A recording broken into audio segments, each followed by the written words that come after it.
America, we're destroying statues, we're wiping out artifacts, we're doing all this stuff because it's not, the woke crowd doesn't want it. They think it's the wrong symbols or whatever. So history gets wiped out, kind of like George Orwell's 1984. Remember, who said history will predict the future, and if you can change history, you're in command of everything that happens. It's basically what he said, paraphrase.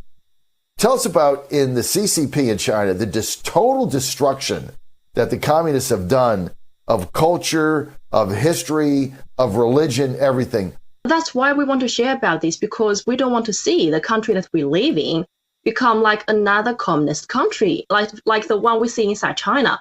So for instance, some of the recent updates we can see now is the CCP has systematically changed the names of hundreds of villages with religions, with historical or cultural meanings for the Uyghur. We know how the Uyghur has been in big suppression from the Chinese Communist Party.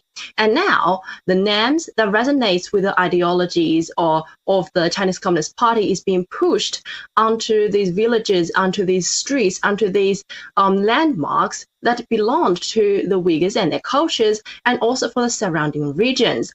Now, just to say, this doesn't happen to the Uyghurs as a lone case. There's also the Tibetans, the Inner Mongolians, and also multiple ethnic groups that have been suppressed by the CCP and had their cultures, their languages, and also their religions being wiped up from the history. So just like you have said here, it is such a 1984 we have seen in this case. So it is said that the data identify at least, there's around 630 villages that has their names being changed. So you can imagine how many there is, and that's a recorded. Imagine those that have not been recorded into the data.